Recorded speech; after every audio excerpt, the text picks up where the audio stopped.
ហេតុអ្វី F35 គឺជាយន្តហោះចម្បាំងខ្លាំងបំផុតនៅក្នុងពិភពលោក F35 Lightning II មិនមែនជាយន្តហោះចម្បាំងធម្មតាទេវាគឺជាយន្តហោះចម្បាំងទំនើបជាងគេមួយដែលត្រូវបានផលិតដោយក្រុមហ៊ុន Lockheed Martin សហរដ្ឋអាមេរិក F35 តំណាងឲ្យសង្គ្រាមថ្មីនៃបច្ចេកវិទ្យាយន្តហោះនេះត្រូវបានគេរចនាឡើងដើម្បីមើលឃើញសត្រូវមុនវាយប្រហារមុនហើយលាក់ខ្លួនចេញដោយសត្រូវមិនដឹងខ្លួន F35 គឺជាយន្តហោះចម្បាំងចំនួនទី5 Five Generation Fighter ដែលអាចបំពេញភារកិច្ចបានច្រើនមុខរួមមានប្រយុទ្ធលើអាកាសវាយប្រហារលើដីស៊ើបការនិងប្រមូលព័ត៌មានសំខាន់ប្រព័ន្ធរំខានដល់សត្រូវ Electronic Warfare F35 មាន3ប្រភេទមាន F35A ប្រើនៅលើដីធម្មតាF35B អាចហោះឡើងរយៈពេលខ្លីនិងចុះត្រង់ F35C នៅលើនាវាប៉ុន្តែទាំង3ប្រភេទនេះមានសមត្ថភាពនិងខួរក្បាលបច្ចេកវិទ្យាខុសៗគ្នាភាពលាក់ខ្លួន Stealth ចំណុចខ្លាំង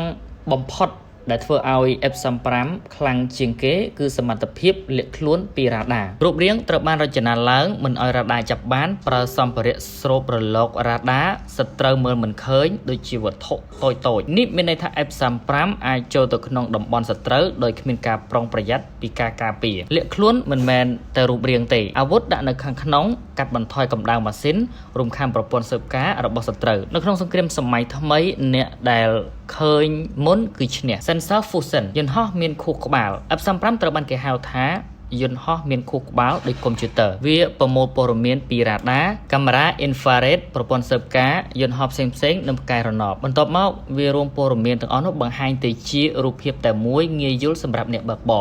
បរមិនចាំបាច់គិតច្រើនយន្តហោះគិតជំនួសមួកដែលហៅថា helmet គឺមួកមួយហ្នឹងគឺអាចមើលឃើញគ្រប់ទិសទីមួករបស់អ្នកបើកបរ F35 មានតម្លៃរាប់សែនលានដុល្លារវាអាចបង្ហាញព័ត៌មានសត្រូវបង្ហាញកាមេរ៉ាជុំវិញយន្តហោះមើលឃើញពីក្រោមយន្តហោះគ្រាន់តែបត់ក្បាលអាចចង្អុលគោលដៅបាននេះជាបច្ចេកវិទ្យាដែលយន្តហោះផ្សេងៗមិនទាន់មានអាវុធនិងការវាយប្រហារ F35 មិនចាំបាច់ផ្ទុកអាវុធច្រើនប៉ុន្តែវាវាយបានត្រឹមត្រូវខ្លាំងអាវុធខាងក្នុងមានមីស៊ីលលើអាកាសគ្រាប់បែកឆ្លាតវៃនិងការលាក់ខ្លួនការវាយប្រហារដ៏ត្រឹមត្រូវគឺវាយបានពេលថ្ងៃនិងពេលយប់អាកាសធាតុដែលមិនល្អក៏F35 អាចវាយបានដូចគ្នាបន្ថយការខូចខាតជុំវិញខ្លួនល្បឿននិងម៉ាស៊ីន F35 អាចហោះលឿនប្រើម៉ាស៊ីន F135 ដែលមានកម្លាំងខ្លាំងបំផុតមួយប៉ុន្តែគោលដៅសំខាន់មិនមែនប្រយុទ្ធជិតតែជាការវាយពីចម្ងាយដែលធ្វើឲ្យសត្រូវមិនដឹងខ្លួន Electric Warfare សង្គ្រាមអេឡិចត្រូនិក F35 អាចរំខានសត្រូវបិទប្រព័ន្ធការពារនិងចែករំលែក